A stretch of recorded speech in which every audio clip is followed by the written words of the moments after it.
Good morning student. हम हमारा topic continue करते हैं बिल ऑफ एक्सचेंज। आज हम पढ़ेंगे इंडोर्समेंट। ये हमारी फोर कंडीशन रहेगी। Endorsement mean signing the bill of exchange for the purpose of transferring it to another person. मतलब क्या हुआ इसका, भाई ए ने बिल लिखा था किसके ऊपर, बी के ऊपर। तो यहाँ पे ए कौन हो गया, सपोज सेलर है हमारा, और बी कौन हो गया, हमारा बायर।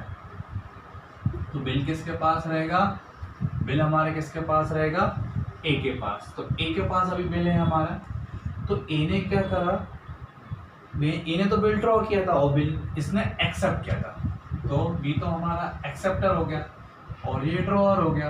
यानी ये ड्रॉअर है, ए हमारा ड्रॉअर है और बी हमारा ड्रॉई, कुछ भी बोल सकते हैं। तो ए ने बी के ऊपर बिल लिखा, तो बिल किसके पास है, अभी ए के पास है। फिर ए ने वो बिल सी को दे दिया, ठीक है। सी से कोई ट्रांजेक्शन किया होगा तो ए के पास भी पैसे नहीं होंगे, तो जो बिल था जो बी ने एक्सेप्ट किया था वो ए ने किसको दे दिया, सी को कर दिया। तो इसी चीज को हम क्या बोलेंगे, इंडोर्समेंट। तो सी क्या करेगा, ए क्या करेगा, बिल के पीछे जो बिल रहेगा उसके पीछे साइन कर देगा और फिर उसको सी को इंडोर्स कर देगा और सी उसको फिर रिसीव कर लेगा। फिर ड्यू डेट पे जो अब बी रहेगा, बी अब बी किसको पेमेंट करेगा, ड्यू डेट पे सी को पेमेंट करेगा, ना कि ए को पेमेंट करेगा। तो सी हमारा बन जाएगा यहाँ पे पे। अगर सी ने किसी तीसरे को या चौथे को इंडोर्स नहीं किया तो उसको क्या बोलते हैं, इंडोर्समेंट। जिसके पास बिल है उसने किसी तीसरे पार्टी को ट्रांसफर कर दिया तो उसको क्या बोलेंगे हम, इंडोर्समेंट। इसको हम छोटे से क्वेश्चन समझते हैं ना। हम क्वेश्चन नंबर 10 करते हैं टीएस ग्रेवाल का। A goods sold to B for rupees 20,000 plus CGST and SGST 9% each on paid for 3 months. B paid rupees 3600 by check and accepted draft for the balance amount.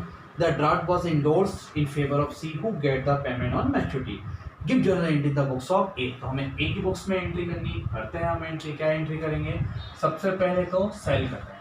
तो cell करने पे उसने cell किया है 2 months के लिए 20,000 रुपये, और बी ने पेड किए हैं बाय चेक से और उसके बाकी का उसने बिल एक्सेप्ट किया है, ठीक है। हम कर देते हैं। हम फर्स्ट एंट्री कैसे करेंगे, सबसे पहले किसको बेचा है, बी को। तो हम यहाँ लिखेंगे B account debit, 20 account debit. इसके साथ हम ये मानते हैं कि जब उसने पेमेंट किया तो उसने इमीडिएटली तभी हमारा पेमेंट कर दिया। तो हम यहाँ पे बैंक लिख लेते हैं, बैंक अकाउंट डेबिट, ठीक है। और फिर यहाँ लिखेंगे हम टू सेल।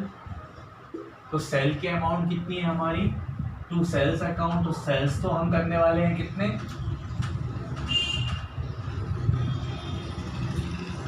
ठीक है, 20,000 रुपए की। तो 20,000 रुपए की हम सेल करने वाले हैं। अब इसमें CGST, तो फिर हम लिखेंगे यहाँ पे टू सी SGST और टू CGST, ठीक है। तो ये कितना है हमारा, 9% है, ठीक है, कर देते हैं। तो 20 का 9% कितना होगा, 1800 और 1800। तो ये दोनों 1800 हो जाएंगे। और बैंक से हमें कितना मिला हुआ है, 36। उसने हमें बैंक से पेमेंट किया तो हमारा बिल कितने का बनेगा, 20,000 रुपये का। तो ये हम फर्स्ट एंट्री करेंगे और यहाँ डालेंगे गुड्स सोल्ड ऑन क्रेडिट, ये GST। तो ये मैंने CGST क्या लिखा है, आप चाहे तो आउटपुट या आउटपुट CGST भी लिख सकते हैं, उसे कोई फर्क नहीं पड़ता है। आउटपुट CGST SGST और आउटपुट CGST आप ये भी लिख सकते हैं ना। तो गुड्स बेचा। दूसरी एंट्री क्या होगी हमारी, हमको बिल मिलेगा। तो इसमें डेट है, तो डेट क्या लिखी हुई है हमारी, उस डेट के हिसाब से हम इसको हमारी एंट्री कर लेते हैं। इसमें कोई डेट नहीं है तो हम नाम से एंट्री कर लेते हैं। दूसरी एंट्री क्या होगी हमारी, bills receivable account debit to, किससे मिलेगा हमको, बी से, क्योंकि हमने बी को बेचा है। तो बी से अकाउंट लिख दिया हमने। तो यहाँ लिखेंगे हम बिल रिसीव। बिल एंट्री होगी हमारी 20,000 रुपए से। अब ए ने जो बिल है वो किसको इंडोर्स कर दिया है, the draft was endorse in favour of C, तो सी को इंडोर्स कर दिया, तो हम यहाँ लिखेंगे C's capital account debit, sorry C's account debit to B R, तो हम यहाँ लिखेंगे टू बी आर, नरेशन में डाल देंगे आप endorsement of bill in favour of C, endorsement of bill in favour of C. तो हमने क्या किया है, जो बिल हमको ए को मिला था बी से, ठीक है, ए को मिला था बी से, ए को क्यों मिला था, क्योंकि ए ने बी को माल बेचा, तो बी ने वो गुड्स एक्सेप्ट करा और एक बिल ड्रॉ किया ए ने, तो उसको बी ने एक्सेप्ट करा, और वही जो बिल ए के पास था उसको किसको दे दिया, सी को। तो हम क्या एंट्री करेंगे, सी अकाउंट डेबिट, क्योंकि ए की बुक में सी क्या हो जाएगा, ए की बुक में सी कौन हो जाएगा, तो ए को करेंगे, सी को करेंगे हम डेबिट, क्योंकि यहाँ पे रिसीवर कौन हो जाएगा, debit the receiver, C receiver हो जाएगा, और हमारे पास से क्या जाएगा टू बी आर, तो ये हो जाएगा हमारे लिए क्या, क्योंकि सी की ए के लिए सी कौन रहेगा, क्रेडिटर्स रहेगा, तो जब उसका पेमेंट करेगा तो सी को करना पड़ेगा उसको डेबिट टू बी आर। तो एंट्री क्या करेंगे, ध्यान रखना, पहली एंट्री करेंगे हम bank account, B account debit to bank account debit to sale की अमाउंट जो थी, क्योंकि जो जीएसटी है वो टैक्स है ना कि कॉस्ट ऑफ, जीएसटी की अमाउंट अलग से निकाल दी, उसने 3,600 रुपये हमको बैंक से जमा कर दिए थे, ड्रॉप दे दिया था। तो दूसरी एंट्री करेंगे B R account debit to B, तीसरी एंट्री करेंगे C account debit to B R, क्योंकि सी को हमने इसको इंडोर्स कर दिया था। ये था आपका क्वेश्चन नंबर 10 टीएस टेबल का। नाउ क्वेश्चन नंबर 5 करते हैं। ऑन जनवरी 15, 2015 करता सोल्ड गुड्स फॉर ₹30,000 टू भगवान, तो 30,000 रुपया उसने गुड्स बेचा है। तो 15 में 15 जनवरी को, ठीक है, 30,000 का गुड्स बेचा है। इसके बाद किसको बेचा, भगवान को, तो हमें एंट्री क्या करेंगे, भगवान अकाउंट, भगवान डेबिट टू सेल, भगवान अकाउंट डेबिट टू सेल, तो गुड्स सोल्ड टू भगवान, कितने का गुड्स सोल्ड किया उसने, 30,000 रुपए का कर दिया, ओके, 30,000 रुपए का कर दिया। इसके बाद इसमें ये लिखा हुआ है कि A draw upon him 3 of bill of exchange, जो 30,000 रुपए का उसने गुड्स बेचा है, 30,000 का जो गुड्स बेचा है उसने 10,000 के 3 बिल उसने एक्सेप्ट करे, एक 1 मंथ के लिए, एक 2 मंथ्स के लिए और एक 3 मंथ्स के लिए। तो हम एक साथ एक्सेप्ट कर लेते हैं। 15 तारीख को ही, जनवरी 15 जो बिल रहेंगे उसको हम बिल के नाम से देंगे बी आर फर्स्ट, जो पहला बिल उसको बी आर फर्स्ट लिख देते हैं, जो दूसरा बिल है उसको बी आर सेकेंड लिख देते हैं।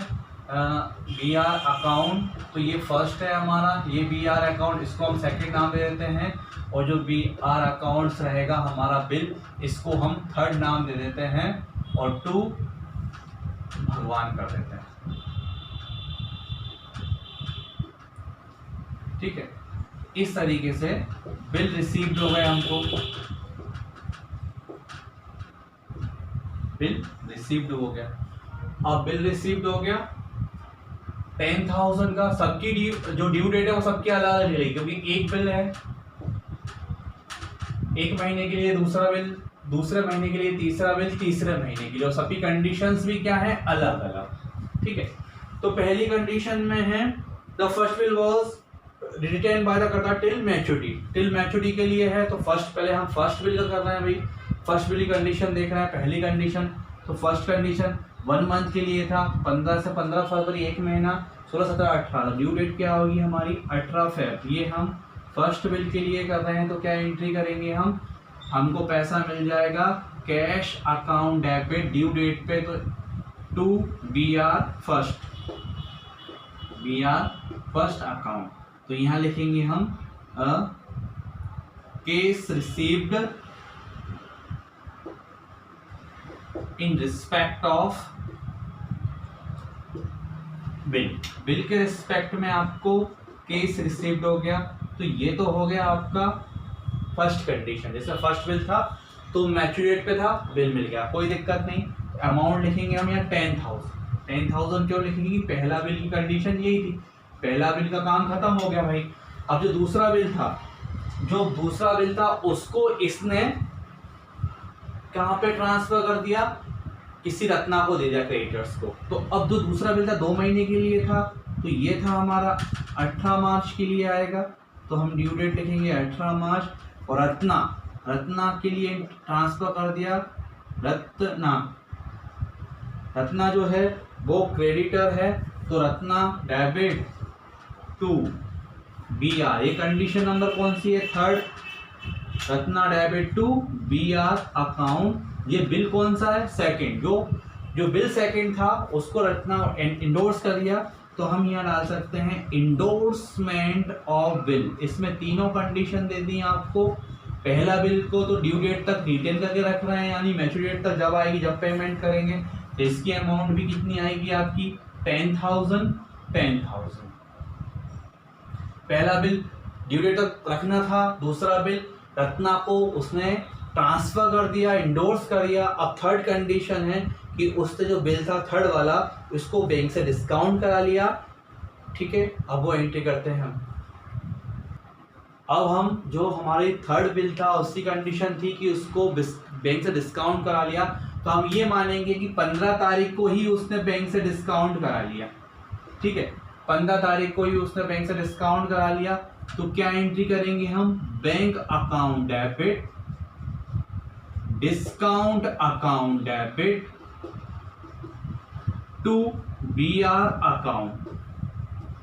नरेशन लिख देंगे, बिल डिस्काउंटेड फ्रॉम बैंक। अब डिस्काउंट की अमाउंट हम कैसे फाइंड करेंगे, ये तो हमारी एंट्री होगी भाई। 10,000 का बिल था, 6% डिस्काउंट था, 3 महीने का बिल था, तो हम 3 महीने के लिए निकाल देंगे। सॉल्व कर लेंगे इसको।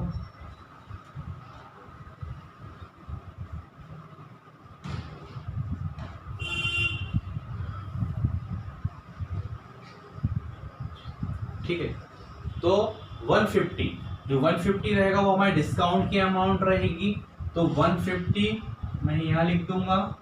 और बिल तो हमारा 10,000 का था, 10,000 में से मैं 150 माइनस करूंगा, तो 0590589, तो 98,500। इस तरीके से मेरे पैसा मिलेगा बैंक से, तो उसको क्या बोलूँगा मैं, डिस्काउंट ऑफ बिल। नाउ हम एंट्री करते हैं इन द बुक्स ऑफ भगवान। तो पहली एंट्री हमारी वही 15 अप्रैल को होनी है, 15 जनवरी को होगी। तो भगवान ने बेचा, तो हम क्या एंट्री करने वाले हैं, खरीदा। Purchase account debit to Kartar से खरीदा, टू गुड्स परचेस। क्या अमाउंट थी इसकी, 30,000 रुपये थी, तो हम यहाँ 30,000 रुपये लिख देंगे।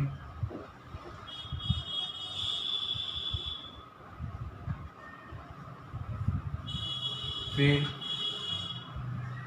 उसी दिन हमने बिल एक्सेप्ट की, तो 3 बिल हमने एक्सेप्ट किए थे।